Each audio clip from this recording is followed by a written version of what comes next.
didn't even show up in my feed. Gee, I wonder why. Exactly.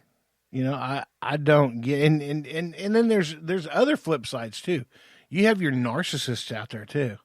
The people who love themselves so much that they got to post every good thing they do and make sure you freaking know about it. Seriously.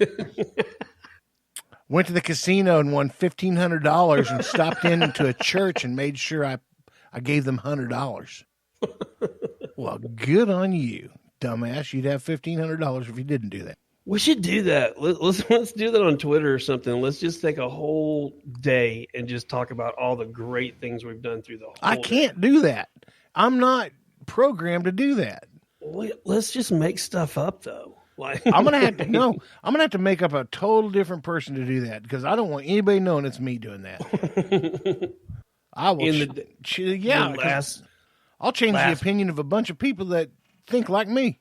Last post of the day, say something like you cured cancer or something crazy. I just gave $2,500 to the Susan G. Komen Foundation for breast cancer, and I'm going to be a part of the change.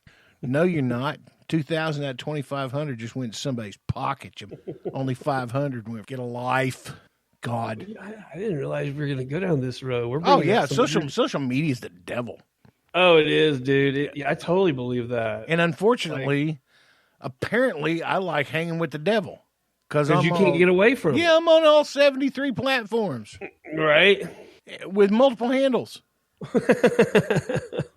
Seriously, I mean, you know, I got my handle at Twitter, and then we have a show handle. Yeah. And then I've got my handle on Instagram, and then we got the show handle. That's why my phone is like always going off. Oh, it's crazy. You know, you wonder why your battery life sucks? Because it's trying to be a vibrator, and if you were a woman, you'd have a special pocket in the front of your jeans just for your phone to go, because your social media is going to make you moist. That's a bumper sticker right there. Your social media is going to... Mm-hmm. Just get a bumper sticker if I've ever heard one, Just get a special pocket in your jeans. Contact Tiddy. He'll tell you how. That's a lot to put on a bumper. Well, this past weekend we did not film in the 405. No, we had a change of plans. Well, they had a change of plans and we had a change of heart. That happens sometimes. You don't go a month with something scheduled and then at the last minute back out. You do that, you're done. There's other people willing to take your place right now, which is exactly what's going to happen. So we are going to be down at the Blue Dome, physically at the Blue Dome in Tulsa on Saturday, 4 p.m. We will be filming the next episode of 420 Eats. This is a Friday deal, bro. That's what I said, Friday. It may have sounded like Saturday, but it's Friday. Yeah. Eat that, people. Yeah. It comes out of my mouth sounding like Saturday, but it really was Friday. Jedi I have something stuck in my teeth. That's how it came out sounding like Saturday. I had a bacon sandwich for dinner and still got bacon. I didn't have the lettuce or tomatoes, just bacon. Oh. What'd you have for dinner? A bee? Just a bee. Just a bee. Just a bee. But I did have some Cheetos. Yeah. I did. And there's some cheesier in the bag. There's always tomorrow. There's plenty left. Oh, you could have put those Cheetos on that bacon sandwich. And wreck the roof of my mouth? No, thank you. Well, I didn't say it'd be safe. I like to live on the edge. Yeah. Yeah, apparently you do. I myself, I got to do the cheese puffs, man. I can't do the Doritos anymore. Why you ask? Doritos? I'll tell you. Doritos, yeah.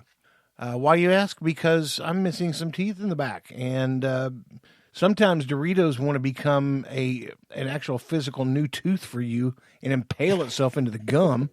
Try to implant itself? Yeah, exactly. It wants to become the next implant, like it wants to hang around for a while. And unfortunately, nacho cheese and gum don't go together too well when it goes under the surface of the gum. So you moved to Cheetos, huh?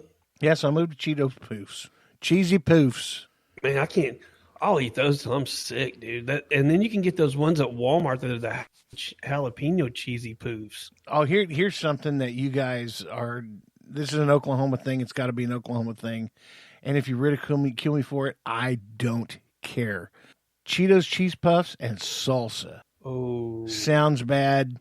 Freaking delicious. That sounds amazing right now. Freaking delicious. Shiner. Yes. Here's another thing. Did burgers the other day. Well, I wanted to keep things in check because you know me and heat. Yeah. I just don't deal with hot food much anymore. So I thought, I'm going to be like Shiner. I'm going to stuff the burgers with some cream cheese, but I'm going to buy this Philadelphia cream cheese that has the jalapenos inside it and just put it in the middle of the burger. Delicious. Absolutely scrumptious. It's the spread that you'd buy for like bagels and that kind of stuff. Yeah. Yeah. Put that on the inside of a meat patty and put it in your gut. Delicious. You were able to tolerate it? Delicious. Yeah, because there's not a lot of jalapenos in it. Yeah, even if I did it myself and did cream cheese and chopped my own jalapenos, either A, because I'm not gonna just put the jalapeno in my mouth and taste it to see how hot it is, because I know it's already gonna light me up being raw. But there have been times when you and I have gotten a hold of a jalapeno, which is usually upper mild on the scale of hell. Yeah. But the jalapeno actually came disguised as hell. You remember doing that over at Meaty's house? Uh-huh. Yeah. Yes, I do. Yeah. Those. I will say that was the hottest batch of jalapenos I have ever got my. It took me 45 minutes for my mouth to become some kind of normal. And I know it wasn't your fault. I mean, it's a jalapeno. And you took the skins out or the seeds out and the what do they call it? I mean, ribs, it was just veins. Like the outside meaty part of the jalapeno left. Yeah. And normally that's kind of on the upper mild scale of hell. Not this day. And it had cream cheese on the inside of it. It could have come with its own tub of freaking cream cheese, and it wouldn't be enough to extinguish the Chicago fire of hell. Those things turned into like little hot charcoal briquettes. Like there was only two people that ate more than one. That was you and Meaty. Everybody else, bro got into them. Oh, that's right, Bro did too. Yeah, Bro got into them, and they had venison in them too. That's right. It did have a little cube of venison in it. Yeah, it had venison, had backstrap in there with that cream cheese, in a jalapeno that was wrapped in bacon. Well, I gotta throw some shout outs. First off to Papa Sarge. Glad everything's okay, but take care of yourself. Hospital scares kind of suck. Second, congratulations on the lease. Good Lord. That was a good score. Yeah, my old man came across a hunting lease, and it looks like that's where we're going to be heading out hunting this year. And I don't think it's going to be anything short of absolutely amazing. So hopefully the website's up and running by then, and we can post some pictures and videos of this stuff. Yeah, I almost want to go with you guys just to watch this, because this sounds like it's going to be like the Battle of Appomattox. I mean, right? Everybody's going to come into this center and they're going to file in, and you guys are just going to take them all down. You're going to be like Lee Marvin and Chuck Norris in the movies where they take them down.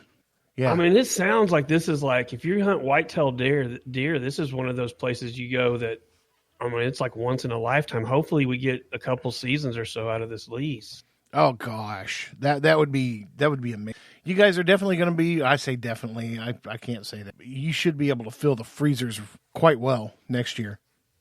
We may be doing a couple episodes on wild game on 420 eats if this thing works out the way I think it could. And that lease is actually for late this fall, right? Yeah, we'll be hunting it this year. Okay, yeah. Cool, very cool. So, yeah, I'm stoked for you guys. That was a real big off my lap, because I know how much you guys dig venison. Your dad didn't even bag one last year. No, I don't even actually. Yeah, my dad didn't pull the trigger last year at all. I don't think. Mm-mm. No, he didn't. No, he didn't pull the trigger last year. So, and you got one. Mm-hmm. So I think you guys are probably going to be making up for lost time. Man, I'm hoping that's the way it's going to play out. I really am. Like, I'm already. It usually takes me till about August to get excited about deer season, but I'm already excited about it now. Oh, no doubt. I think this will be one of those things. And here again, going right back to social media. Now you're going to become Mr. Death Threat again. Oh God. Here we go back on that monkey, but yeah. Every year, every fall it happens. Well, how could you kill it? It's Bambi. How could you kill Bambi? Bitch, I was rescuing this thing from eating your vegetables. Right. Or getting, I guarantee the way that we take them out of the woods is a lot more humane than what happens to them in the wild. For sure. I posted a picture on my Instagram, I think during this past hunting season, of a doe, and her hindquarters were all chewed up from coyotes. And I guess she got away from them. She was standing on somebody's deck, probably trying to find refuge from the coyotes. But yeah, that's what really happens out there. Hey, Bill, you got some Merthiolate? My backside hurts like a devil. I felt sorry. I hope whoever took the picture ever put her down if they took the picture. But God, man, like that's how people think that's good for them, Yeah, and to be honest with you, I don't know how good that meat would be because chances are there's probably infection going through the blood. And, I wouldn't eat it. Yeah, that one you just have to put underground. Yeah, good on you guys. Conservation is everything, and unfortunately, people who want to kill the hunters for killing the deer maybe don't understand conservation and how that works.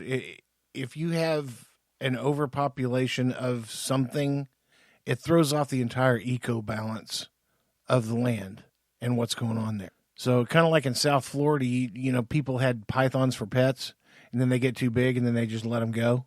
And then they start breeding and breeding and breeding. And now the pythons are eating up all the birds and eating up all the alligator eggs. And I thought you were going to talk about population control in Florida. I was going to say, yeah, the population got out of hand. They got their hand on bath salts and started thinning it out. Yeah. Unfortunately, didn't realize that Florida was going to become a predominantly Jewish state, but everybody from New York had enough and moved down there. But no, the snakes, it's thrown off the eco balance in the Everglades. Yeah. I didn't realize there was that was a big as problem as it was of people letting their pythons go out in the freaking swamp. Yeah. You have 18, 20 foot pythons. Yeah. That are huge, and they're eating up everything.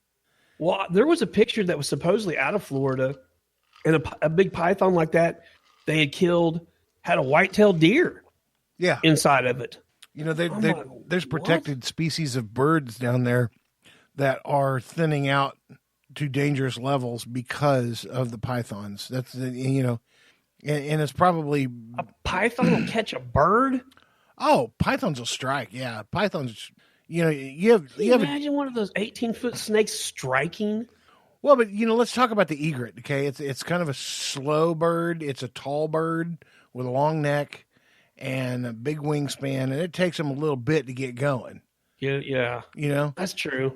And so these things can strike on those egrets, and those egrets are probably, 6 or 7 pound bird anyways. And so that's a nice little snack for that python snake. And, your PETA people, they're not bitching because the snakes are being taken care of out of the glades by, several groups that are trying to weed down the snakes. They're perfectly fine with that. But they don't want anybody hunting deer. Yeah, don't want anybody hunting deer. And let me tell you something. Deer, if left alone, deer will breed just about like rabbits do. I mean, granted, they don't have multiple babies. They have them one at a time. But, their gestation is shorter than humans by a long shot. They can breed multiple times a year, depending on the climate. And they'll start breeding down. Like, there gets to be enough of them. They start breeding down. I mean, there's places in the country that think we have big deer here. I think our deer are pretty average sized deer. Kansas has got some big deer in it, but places like Georgia and stuff, deer have got so populated. They're like, they're just a little bit bigger than a German Shepherd. Yeah, exactly. They're like small dogs, and they don't look. It's weird to see deer that size. They're not supposed to be that way. If you look at deer up north, well, the population is pretty much controlled a lot by the weather and what happens to be around them. Now bears, the more bear population you have, the less deer population you have. Makes sense. Right. Now bears, if given the opportunity to eat fish or eat deer, bear would choose a fish over a deer because they're easier to get. But if bears got to eat, bears got to eat.